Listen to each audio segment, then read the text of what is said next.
and welcome to the Bookish Rambles podcast with me, Holly. And me, Becky. Today, as we have said before, are going to be talking about our side characters. Yes, so these are going to be the side characters from our current projects. At the moment, I don't know what I'm doing with mine because it's just still a bit like that. But so we're going to. I'm still querying, so Yeah, in limbo. Yeah, but I think these are good projects to talk about side characters for, because I know that the book that I'm I'm still on a first draft of my I say next book. Basically, I wanted to write 3 first drafts this year, so I'm literally just getting a first draft out, but there aren't really any side characters in that one. So Formation Lab's a really good one because there are a lot of side characters, and then obviously your book is romance. Yeah. You have 2 characters, but also... Well, it's got quite a few side characters in because of obviously Derek's friends and then Penny's ex-friend and families and stuff, yeah. It's a lot, yeah. Yeah. I think it's interesting because I guess maybe to kickstart the discussion, I noticed this because I posted on social media recently, and you may have seen these. I'm assuming you've seen these. I did Instagram profiles for my characters. Yes, I did, yeah. And it made me realise while I was doing that one, because I have a character called Clementine. Now, to give background on how Clementine came into existence, basically, I was looking at this book and I was like, there are way too many men in this book. This woman has no female presence in her life. I need to fix that. And so that was what started it, because I was like, she needs a friend. Please. And is that the F1 book that you were on about? Yeah. Yeah. I remember mentioning it. I was like, I cannot for the life of me be having a book where the main character is a woman who just has guys for friends and no women in her life at all. And so I decided to make a woman, and I called her Clementine because I really liked the name, but I was like, that's quite an unusual name. You don't see many people with that name. So I thought, you know what? It would make sense that if she was trans, that she would have chosen that name based off of the game The Walking Dead by Telltale, which she was a big fan of. And so all of a sudden, I had this character who was supposed to be basically just there to make sure that my character wasn't surrounded by men 24/7, to being this woman who is trans. She is a video gamer, which led to her being a video game streamer. But also, she's an art student full-time who, streams mostly to fund her sort of university career, and because she moves to Paris because she wants to work in museums and work as a curator, and also, do research and restoration and whatnot. And so, she's this side character who started very small, and then all of a sudden she's this fully developed character who is, one of my favourites to think about and make this Instagram feed for her, because she's got this really rich life, even though she's a side character who probably is only in 5 chapters. It's so weird. No, but that's what I mean. You've got to, even if they appear once or twice, you've kind of got to make them memorable, because a lot of books, if they mention a character, they won't talk about them ever again. Yes. In one of my scenes, obviously, where we followed Derek throughout his college day before the actual story tends to start, really. Obviously, we see him with his history teachers describe, but I didn't give him a name or anything. I just described him a little bit because obviously we still have a few scenes of the teacher. But for his geography teacher, I don't even mention her ever again. I don't even describe her. If she's not in the story, you know what I mean? That's the thing. I think one thing I will say is that I've had to cut down, since you read it, I have cut out half of the people. Yeah. It was so, obviously, for anyone who doesn't understand much about Formula 1, there are 20 drivers on the grid currently, because there's 10 teams and 2 drivers a team. So I did come up with 20 characters, but I also then had to come up with people within the team, her family, friends, and so I had a lot of characters, so I cut down. And I think you cutting out a geography teacher who's never mentioned really who isn't important to the story. Like, it makes sense, you know, you focused on the other characters who actually are there. Yeah. I think because obviously one of the main character, I suppose. I mean, I know she's a side character, but Emma is like a big part of the book. She's I the one mean, who brings them. together, yeah, Yeah. she's a fun character. I think Emma's kind of really happy-go-lucky, but obviously, I think Penny really tests her limits. So I've kind of got, because obviously Penny's got issues with her mum. Emma's this character who is more of this motherly figure to Penny and Derek both, because you remember in the She's one of opening those chapter, teachers who is literally just so genuinely really, caring and yeah, and that's a what you great want in a teacher. teacher. Yeah, and obviously I won't spoil, but you know how Derek reacts to her in the first chapter. Yeah. That's exactly the kind of figure that I need, and I think as the book goes on, she becomes more central as well. She doesn't involve herself, like I think, because She's I not think forced, but she's no, there. but she's there to listen. It's especially in a book with the themes that yours has. I think those characters are really important. Like that. I think for me, my version of that would probably be Laszlo, except he's a bit more involved because he has to be there all the time. But like he's the one who, you know, is willing to talk to my main character Natasha and be like, look, you know, you gotta get yourself together. Like he's willing to be friendly, but also to actually say like what needs to be said for progression to happen. And I think Emma does that. Like she can't force them, but she coerces them, shall we say? Yeah. Do you know, speaking of Emma, I had my piano lesson yesterday. I Yeah. had to say to her, this is in case you ever read my book. We were talking about my book, and I went, by the way, there's a music teacher in it called Emma, because my music teacher is called Emma. And I was like, it's not Oh, you. that's so I had to clarify that it's not you. It's not based on you, because I've had the idea for longer. So I've been doing piano since like 2019. That's when I met her, and obviously I started writing this 8 years ago. the baby draft in like 2014. So yeah, there's a long before I met her, so different. Completely different person, but just the fact that we have a piano teacher named Emma, just yeah, different person. I was like, it's not you, it's an A-level music teacher. Please She doesn't have her own company. Yeah. See, I whenever I see a character in my own stories, and I'm like, wait, do they share a name with someone I know? I get so like, I'm like, oh my god, what have I done? Oh yeah, my characters have people I know, but it's not them. So it's like, I mean, because they're quite common names for like Ryan and Anna, like Anna, See, but I Anna's try spelled to with one A. avoid like my family's names, for example. Like I wouldn't want to give my characters one of my parents' names, because if I gave them one of my parents' names, I'd have to give them both of my parents' names to be like fair to both of them, you know. Or what if I named them after like one of my uncles? I have a character who's called Christopher, and I have a family member called Christopher, and I think about that. I think it's fine because basically no one calls him Christopher in the book, but oh my god, like for me that is just such a huge concern that I am so stressed about all the time.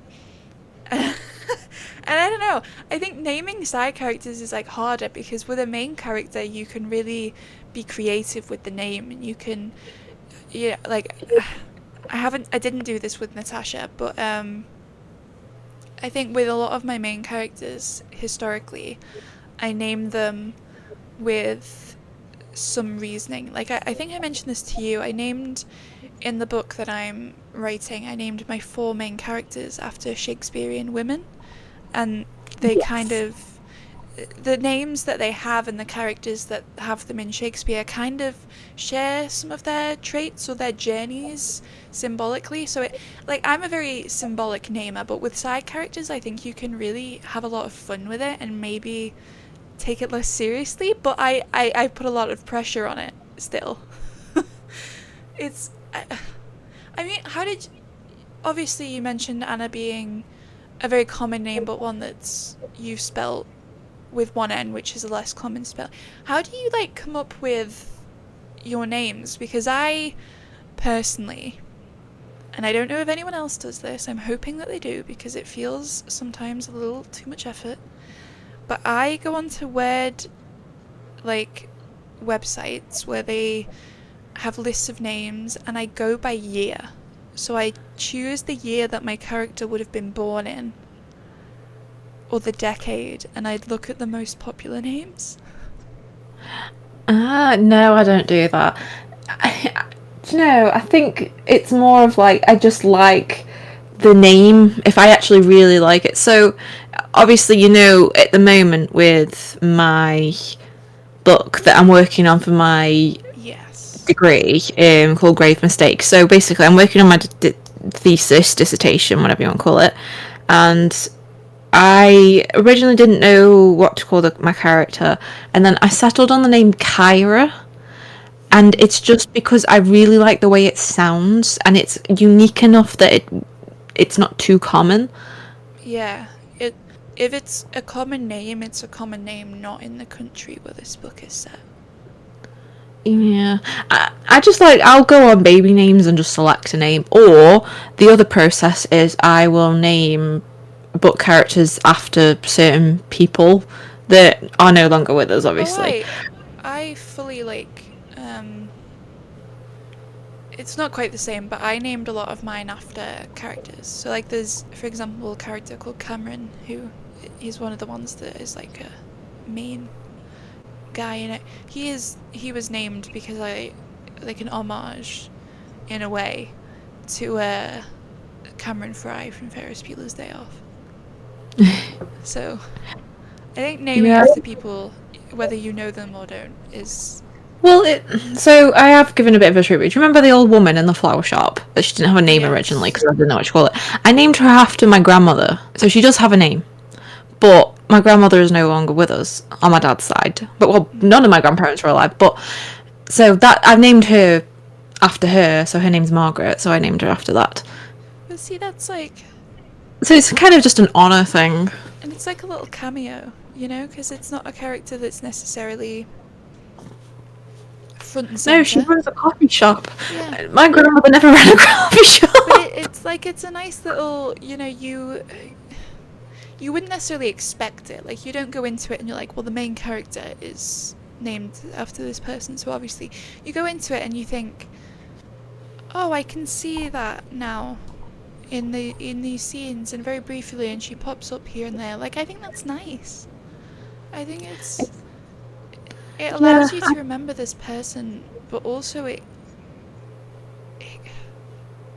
the way, okay, it's like a little tribute almost. Yeah, and I don't know if you've seen this, but I watched Splash a few years ago, and I've seen recently something that summed up my thoughts. But basically, in Splash, there's a mermaid who comes onto land, and she decides to name herself Madison after the street in the city that they're in. I think they're in Maine or something.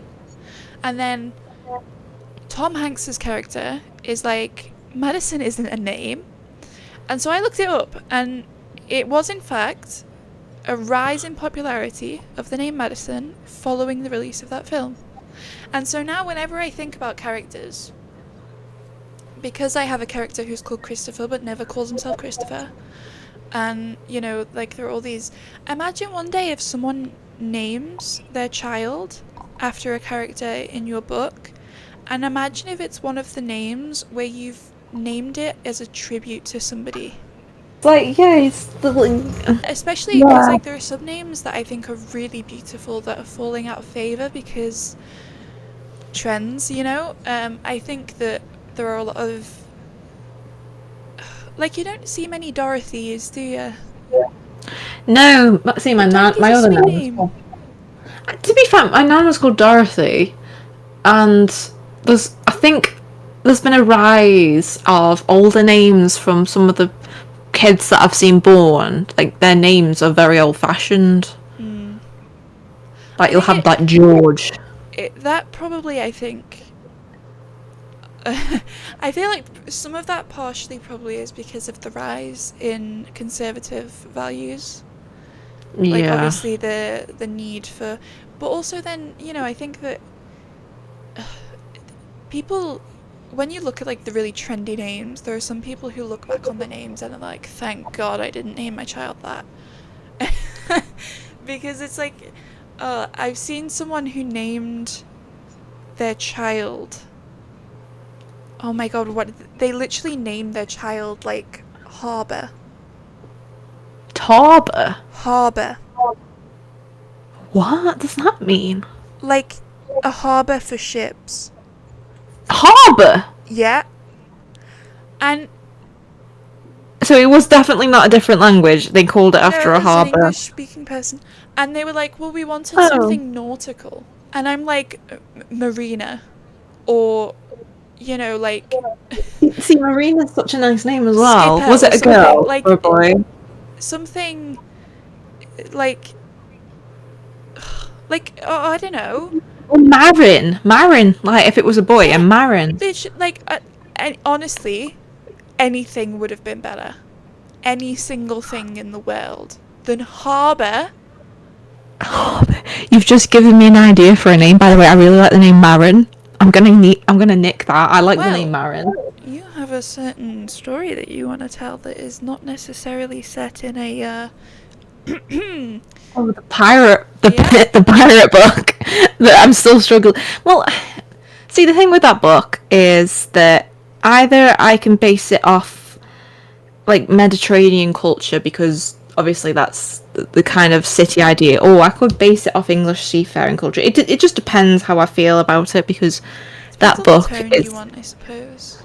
yeah. See, because obviously that will be a more I don't know. It could be a YA. It could be an older adult. We don't know because like I'm working on 3 projects at the same time. Really, when you think about it. Yeah. But shall I talk about the side story that I've somehow found myself writing? Yes. So yeah. So we'll go. Obviously, I want to talk about Evan. So Evan is Derek's best friend. Evan is someone I created to be almost as Derek's inner voice. So we both created friends for our characters who were like there to guide them into who we wanted them to be. Yeah, so Evan was originally like the inner voice of Derek, and then obviously they become their own person, don't they? And I started to think about how Evan would react to things, and that's how Evan so I was like, Evan's personality needs to be completely different. It needs to be really like in your face, over the top, and he pushes people, which completely contrasts Derek, who's sort of quieter and doesn't want to really tell anyone what's going on. To himself, you know, in a hiding away from the world kind of way. Yeah, but obviously because they've been friends since reception, and Derek, before what happened to him, was completely different, obviously, because things like that change people. And so the story that I'm writing is about how Evan found out about Derek's PTSD and how that affected Evan as well, because it completely changed how Evan saw Derek, because originally Evan didn't know what was going on. And I just really wanted to write the story because I'm like, it's such a essential part to their character, and I may be doing a draft. You know, like they had a very specific kind of friendship, and then all of a sudden it has to be different. Yeah. So, and they do, and Evan and Derek, there's obviously a big conflict between them in the book regarding Derek's PTSD, and because Evan's never really towed out of line, but I think sometimes you've had enough. And then obviously with Evan's backstory, I've been trying to think about how much what other things I want with Evan, because obviously I might be doing a draft 4. We do not know yet, but well, I probably will be doing a draft 4. I don't want to say anything because if I say what's going on, I might jinx it. So I'm not going to say anything until it's over and I actually have an answer. Yeah. And so, yeah, I there's a scene in the beginning where Evan asks, like, you know, when he throws Derek's coffee cup in the bin in their history classroom. Yeah. There's a mention about like the tennis team, and he's like, "Oh, I should try out." The same shame the college doesn't have a tennis team. I should try out. So I'm thinking he would be someone who was a bit sporty and who quite likes sports. Which obviously I mentioned that he likes video games and things, but I'm thinking if he likes tennis because he's quite tall and lanky. But I'm because I don't actually know what Evan wants to do when he grows up. But Well, I think he would probably want to do something with sports or esports. the thing is, as well, with his background, which I'm not going to talk about too much, because obviously, you know, that's that's part of what Yeah. you have to decide whether you want to share too much of that or not. Yeah. But I think with his background, he strikes me as one of the people who maybe wouldn't feel like he has as much choice as perhaps he actually does, and who wouldn't necessarily think too far into the future for himself specifically.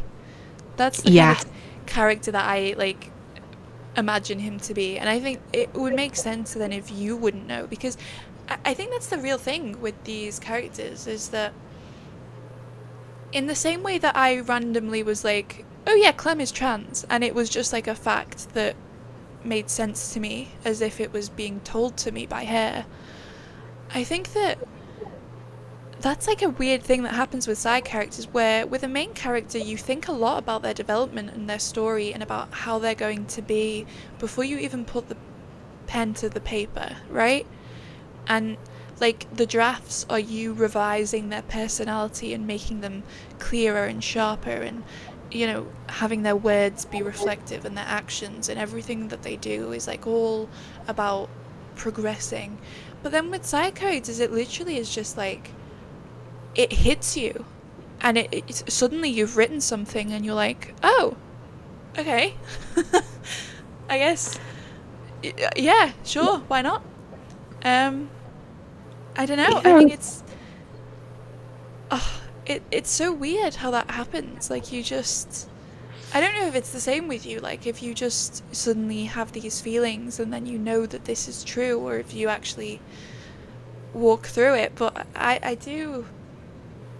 I think I notice quite a lot with myself that I am taken by surprise by what my characters end up being like, side character-wise. Yeah, because you have this idea for a scene in your head, and it never goes the way that you thought it would at all, does it? Like, I'll have a set scene, and I'll write it completely different to how I imagined it, and I'm like, that's not how I imagined it, but I'm like, it works better like that for some reason. And most of the time it is the side characters. Do you want to know? I think I may have mentioned this to you, but I don't know if I've mentioned this online. Joel was not meant to be a main character. I think in the draft I read, he wasn't really, was he? He was The kind thing of like is, a side character. well, he was on his way in that draft because I decided I liked him and I liked what he was doing in the story. So that was when I had realised, like, oh, he is more important than I had thought. But, like, when I wrote out a draft, all he was supposed to do was be, like, a foil to Natasha. And to be, like, this character who is just literally there to show that maybe she could be doing better. And to, like, maybe make her self-doubt a bit worse. And then if you read the draft that exists now, the finished, I say finished, the one that I'm querying with, he is he is not only like the main antagonist, if you know, if you want to use that term. I feel like it's a bit weird to use that because it makes him sound like he's a villain, but he is like the main source of conflict, and he is the focus. His relationship with Natasha is the focus of the second book. Like, Yeah, I think.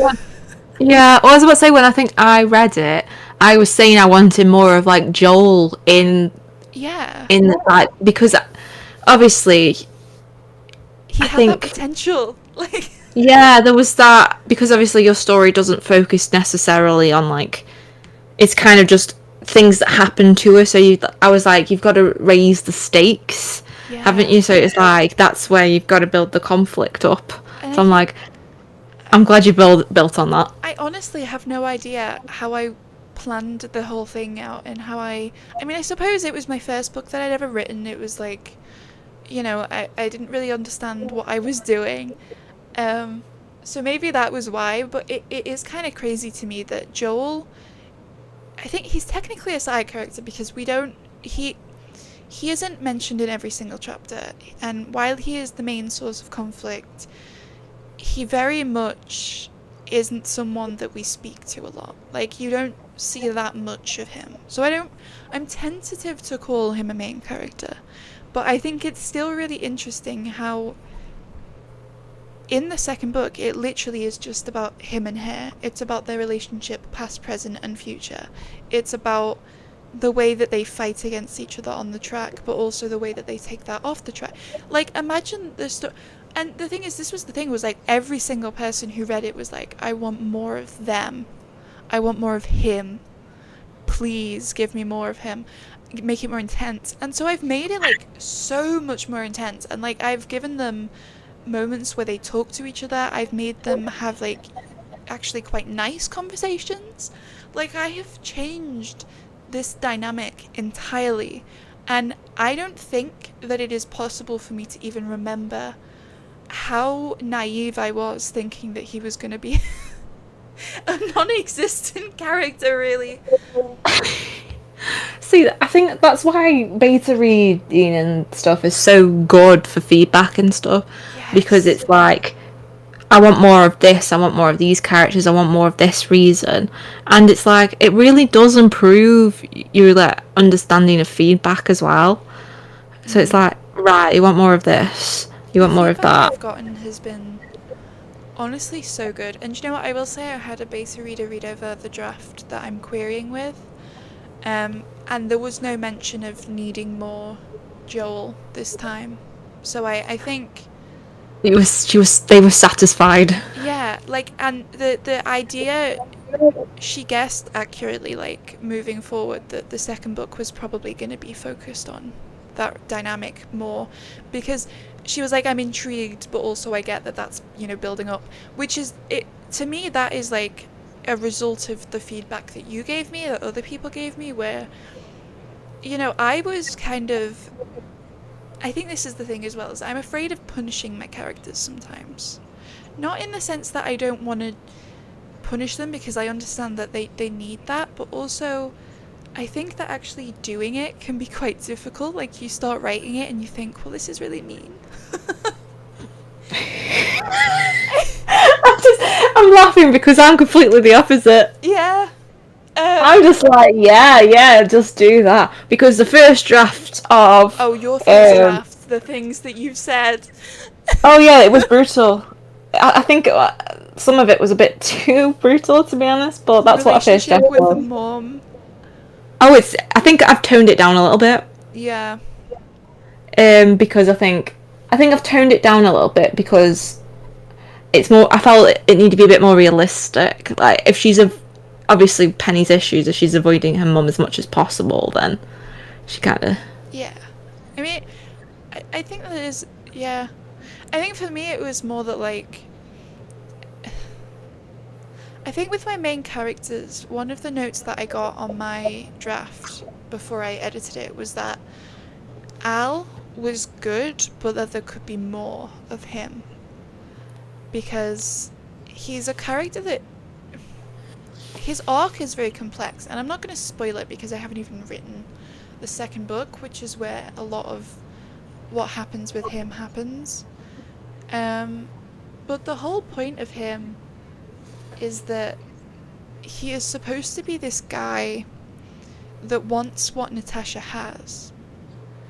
And I hadn't really shown any depth to him as like a character who, yeah, he was a happy guy, he's the kind of guy that you go to and you have a fun time with, but also he's a human being who is watching his best friend live his dream, you know?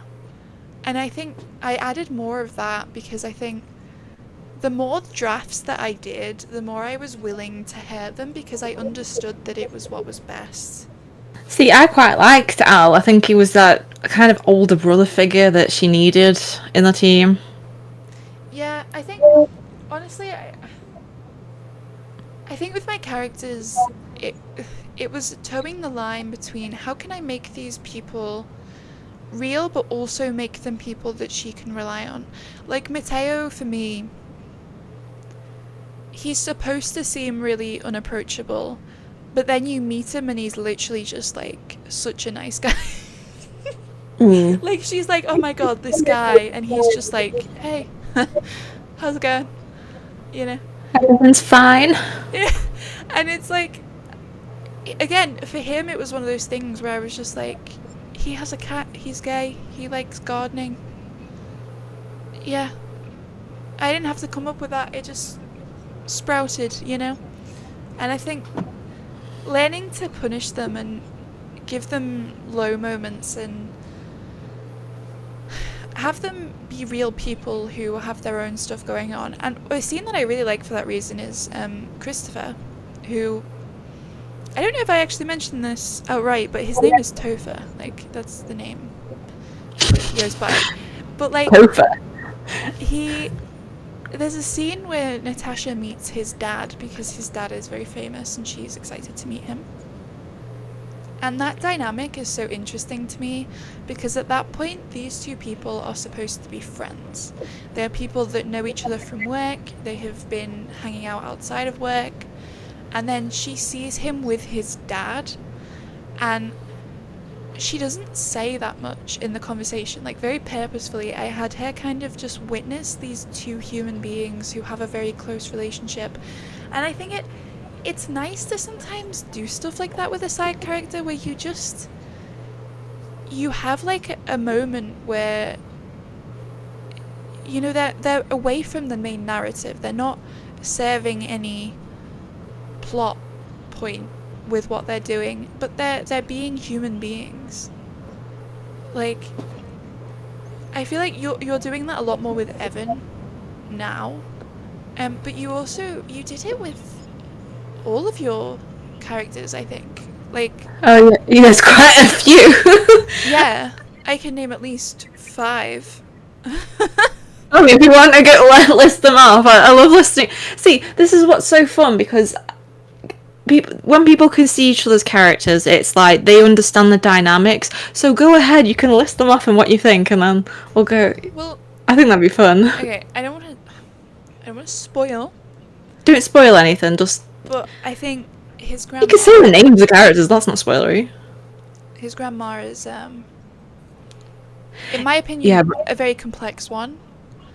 Oh yeah, Rosemary. Yeah. Because you have, you know, it's from Derek's perspective. He doesn't Yeah. really know what's going on with his family, and so also like his brother, for example, we see them through his eyes, and we see them and we have an understanding of them that perhaps he doesn't even understand them with because he is a little concerned with himself, as he should be. And so, Yeah. you know, like he sees the stuff, but we're able to sort of infer what is being put forward from that. Like, we are able to dissect it ourselves. And I think that their unique stories are very interesting to me, and I think that they both have, you know, depth. Especially there's a specific moment, which I'm not going to spoil, where we learn about how his grandmother, you know, is basically living with these two, yeah. Yeah, and I think in that sort of These two traumatized teenage boys. Yeah, in that scene we learn so much about her and her strength.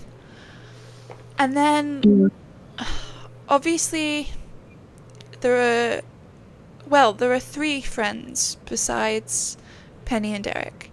Evan we've talked a lot about. I think my favourite, in terms of just the way that she I mean, you know who I'm talking about because I've said Oh, she. Addy. Yeah, but like I I think love that Addy. for me, perhaps it's because I used to swim. I don't know if you know that about me, but I used No, I to didn't. You never swim a told me lot. that. That's I was on a okay. swim team, and I hated it. By the way, hated like the sort of going to competitions and having to actually compete against people. I wasn't a fan of that. I was a fan of doing it for like fun and splashing around and just enjoying myself. Like I would do 60 laps and I would call that like a fun day, you know? Like it wasn't supposed to be serious.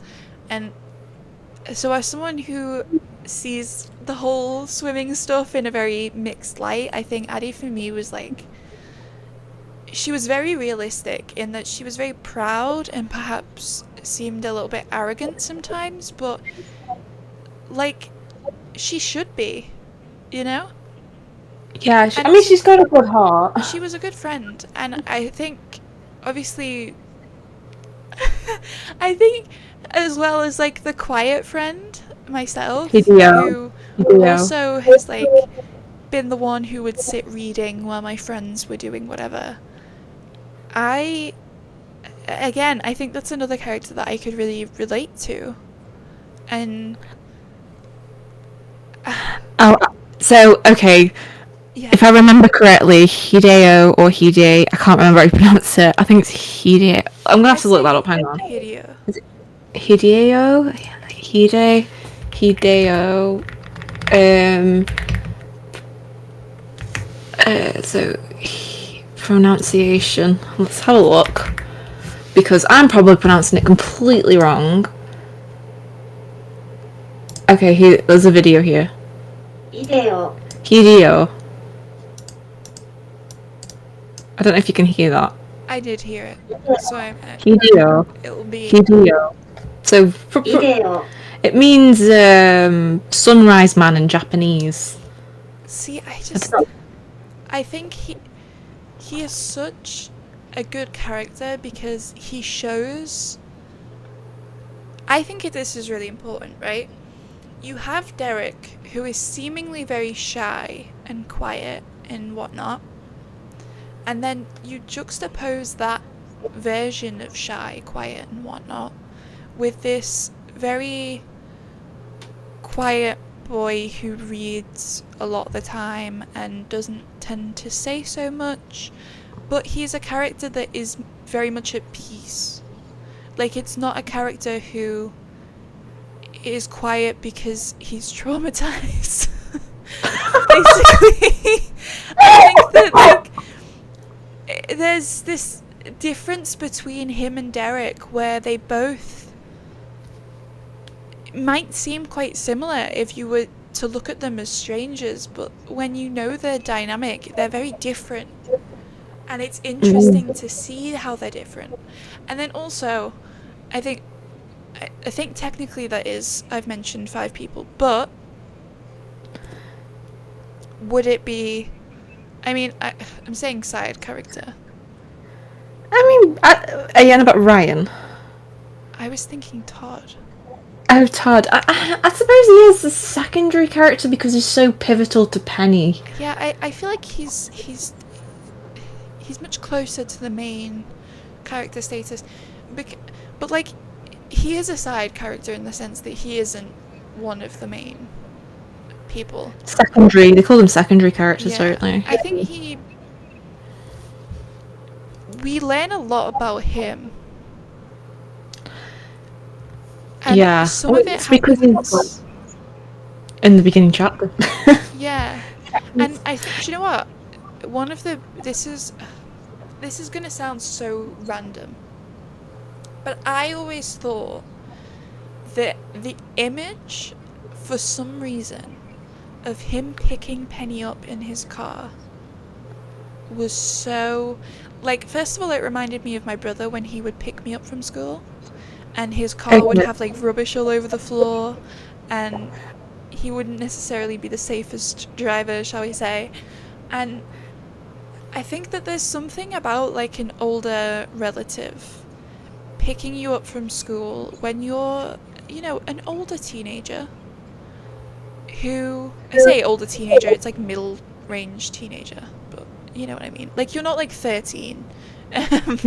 No, you're pretty much like, An adult, basically, almost. well, not really. She's 16. No. You're in that She's period of time still not even an adult. you can walk home, you can get the bus, you can. Yeah. And I think that him picking her up and making sure that he had time to pick her up whenever he could, that said so much about him to me in a way that I couldn't even like verbalize, you know? Yeah, and the funny thing is, I didn't even think about that, you know. I think subconsciously you do think about stuff, but in my head I The didn't. characters just possess you, you know? Yeah, we're just like, and yet he still makes the time to pick her up. He still makes the time to make sure that she's safe. And he doesn't have to. He could very easily say, look, you just gotta sort this out. You know? He could be one of those people who's just like, you just gotta get on with it. But yeah, I think that for me, Todd was a very complex character who you get like a very clear picture of what their life is like.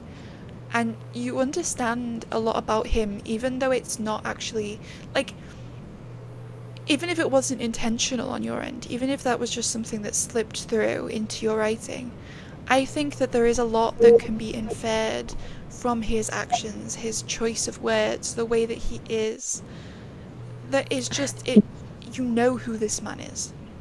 yeah, and it's like, so completely changing the dynamic is Ryan, Derek's brother, and how he treats him. The complete change between... Yeah, Ryan is, I would say Ryan's probably one of the most complex side characters after Evan. Well, you've said that you would quite like to write a story from his... I do and I don't. I think some of it... You don't want to like, draw it out just for the sake of it. Yeah, I think some of it... I don't know if my book ever got popular and got fan fiction, let the fan fiction writers do that. That's what that's for. I'm actually, I think that it's interesting how when you have a story that is from the perspective of a sibling, how the older sibling, you know, who's maturer, typically. Well, I would say mature, but... You know what? They're older. They've got more experience. They have a more developed brain. I think it's interesting to see how they would, you know, like write their own story. Yeah, I think, well, obviously with Ryan, the reason why, they're so close to, like, we're born so close together, is I kind of wanted, not twins, but something close to twins, but different at the same time. So I was like, they could be born close to each other, but I don't want a twin, because I've got two twins in my head for a different story. So I'm like, I don't want them to be twins. I want them to be really close in age. So, like, obviously Ryan was born first, and then his mum got pregnant again because whoops, whoops. But it does happen. So which is why they were born in the same year, but obviously Ryan is a year older, sort of. Yeah. So he's in school year. School-wise, yeah, there's a school year, and so Ryan and Derek, obviously, when they were younger, they were still kind of not close, but not as bad as they are now. And obviously Ryan's always felt overshadowed because of what's happened to the family, and he's just bottled it up. I think it's an interesting dynamic between them. I think that it really is, like, honestly, that was part of the reason why I made Natasha an only child and then gave her friends rather than siblings, because I think that if she had had a sibling, she either would have had a very different life, like she wouldn't have been as much of a priority for her parents, which would have changed quite a few things, I think, in her personality. I think when you have like siblings, it really gives you this opportunity to be really cruel as a writer, but also very brilliant. Yes. I think you've done that with giving him a brother like Ryan. Yeah, and I think because sibling relationships are complicated, it's not all sunshine and rainbows all the time, and so, like, like there obviously are scenes of them getting along. It's not like they're constantly butting heads, because that's what happens. You kind of just ignore it and just move on with your life, and then just kind of act like everything's normal. And you know what? I've been planning a book lately. You're aware of this.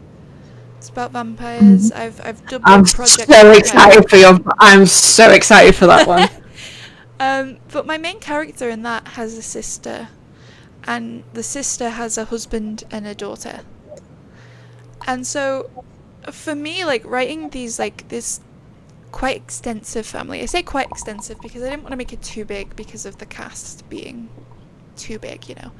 But I am quite excited to write about a vampire family that has, you know, she has a sister and she has a niece who, and I think it's going to be quite like my own relationship with my sister. My sister had her first child when I was like 11.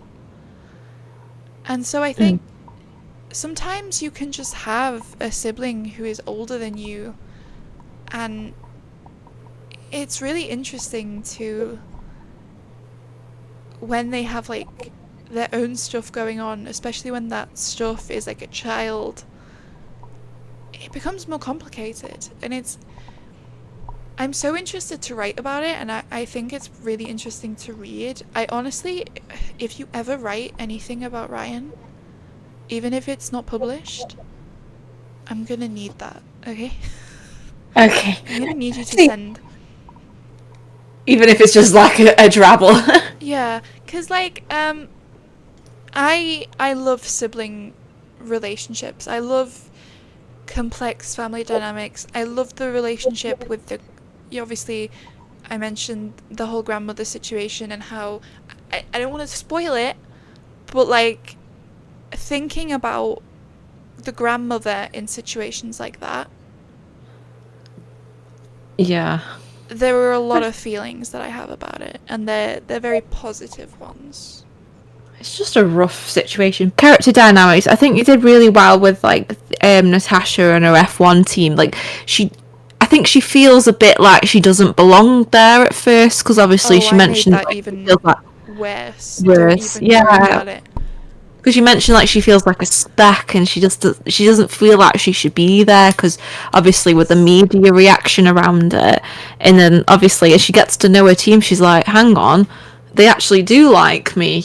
Yeah. So she's got this really low self-esteem of herself, and it's like, you wouldn't expect that for someone who has got in her position, but it's like, she's like, am I good enough? Am I? And it's like, that's kind of her arc, really, isn't it? It's like realizing that she doesn't have to win. She is good enough. See, the arc for her in this first book is very much like learning to accept that, you know, trying to be the best doesn't work if you're putting too much pressure on yourself. Exactly. You fail because of it. And then one of the books in the future, I want to focus on the fact that, like, I'm very inspired, I guess, by the real world of Formula One, and there are a lot of people who look at certain drivers, past and present, and they're like, time to retire. You know, you're past your prime, so you should have just quit while you were ahead. And I think that there are some drivers who have quit while they were very successful. And so that whole thing is very interesting to me. And the series is supposed to cover from until she retires. So I think that there are going to be... It's more than just that, because obviously that would be a massive spoiler if that was like the whole thing. But I think that is an interesting thing that I want to talk about a little bit as one of my, like, you know, little plot threads, is like, when is it best to quit, you know? And I've started that, I would say, in the first book with a certain event that happened at the end. But also, I just think it's so interesting what you said about her feeling like a speck. When you said that, the first thing that came to my mind was how, when, I think it's like in Japan or something, she's talking to Jonathan, who is such a random character, but Jonathan basically is the race engineer for Mateo, and so he's not really a super huge character, but he's there because, you know, it'd be impossible to not mention him at least once. And he mentions, like, oh, I'm so glad that you came to the team because now we have biscuits. And she's like, there've always been biscuits, what are you talking about? And he's like, no, they added them because you liked them so much. And it, for me, it's like that little thing where it's like, she doesn't think that she is this appreciated person within the team. She thinks that she's a bit of a failure, and she spent a really long time coming to terms with that. And then all of a sudden this guy is just like, oh yeah, no, they buy food specifically because they know that you like it. You haven't asked for it, but they buy it anyway. And it's like, she is loved, she just doesn't know it. Yes, and it's like learning. It's like similar to Penny in that aspect, isn't it? Where she's like, you deserve love, babe. Can you just accept the love? Just accept it, don't do it. But I was quoting the beginning chapter, you know, where she says, what does she say? Something like, Specs can't speak to world champions, or... Yeah, that's exactly, I think the fact that just that one sentence, it really stuck with me. I've read this ages ago and I can still remember that sentence. That's what I mean, like I can still remember. I think that is like, the Save the Cat thing says to like get your theme stated within the first 5%, right? I think that is probably the closest that we get to a theme being stated, where it's like, you have this woman who believes that she means nothing.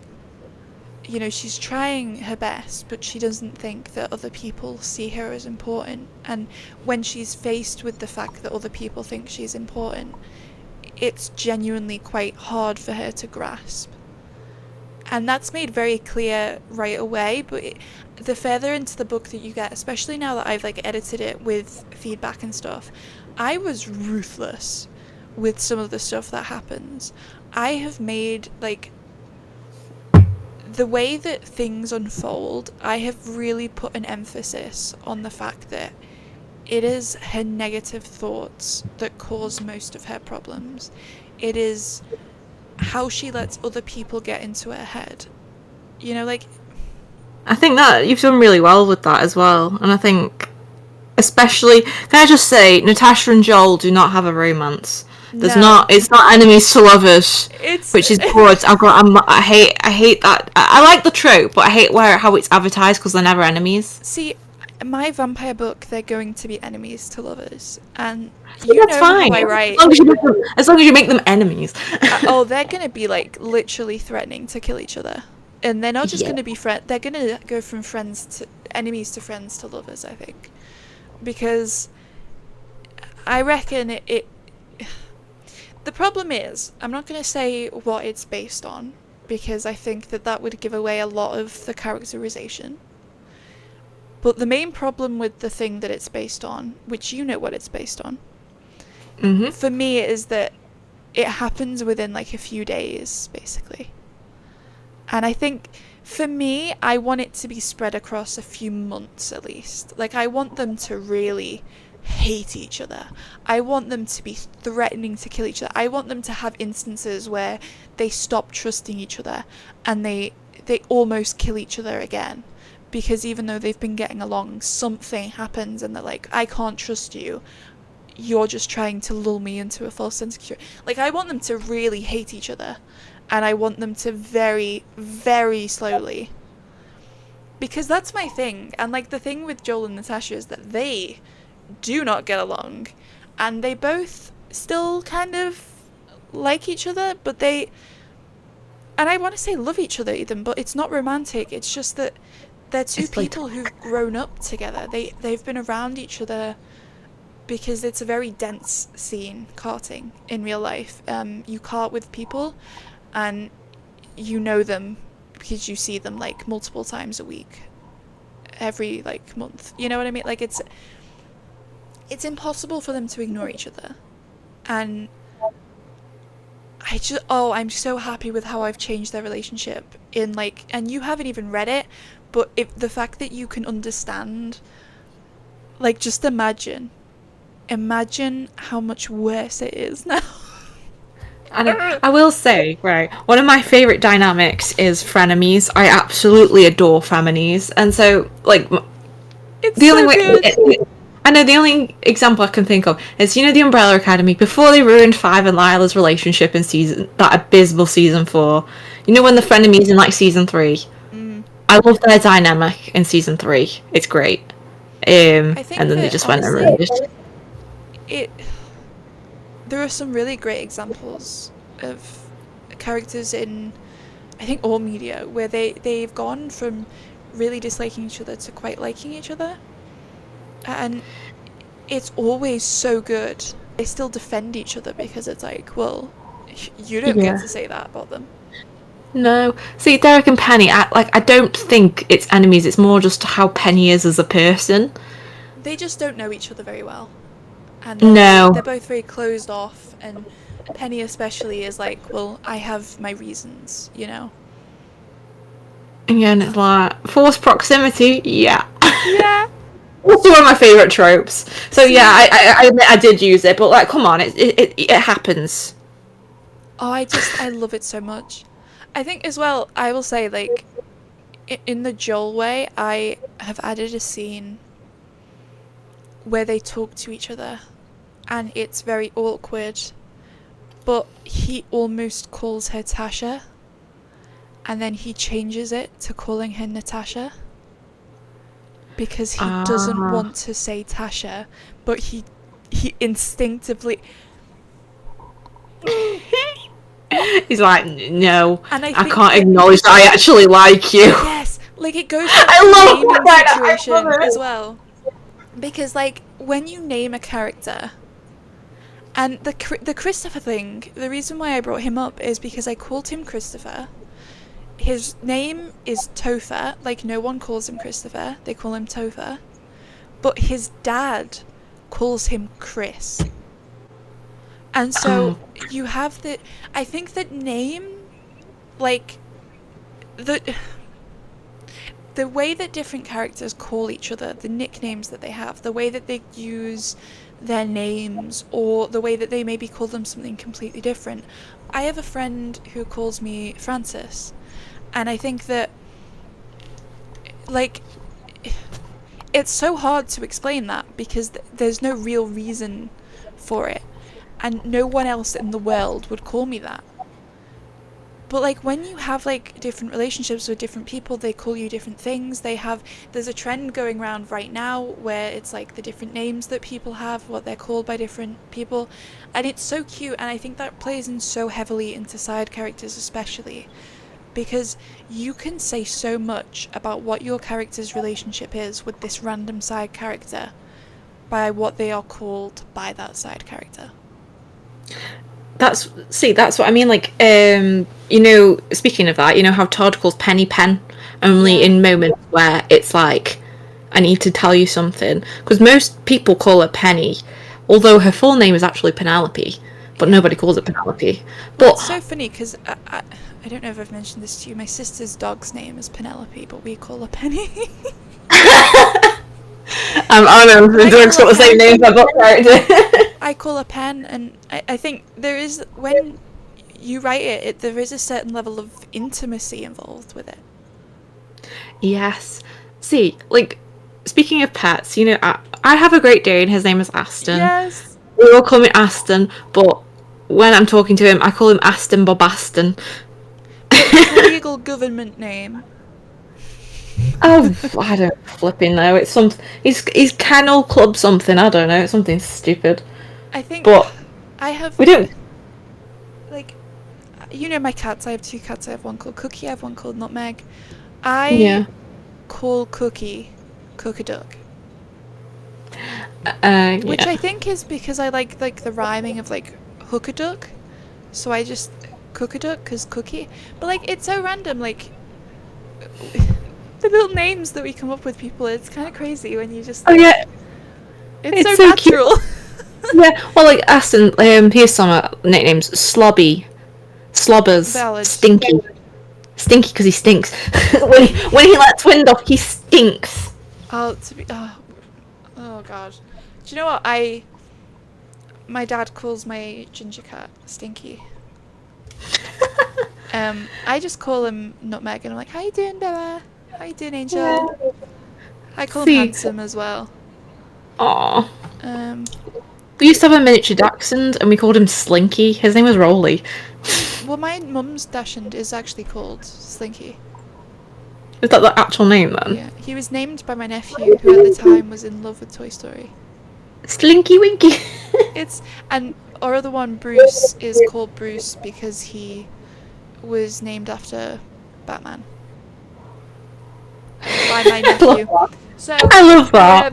you know, it is the way that it is. But yeah, I think we've come full circle there. We've talked about character names, and then we've talked about characters, and then we've talked about how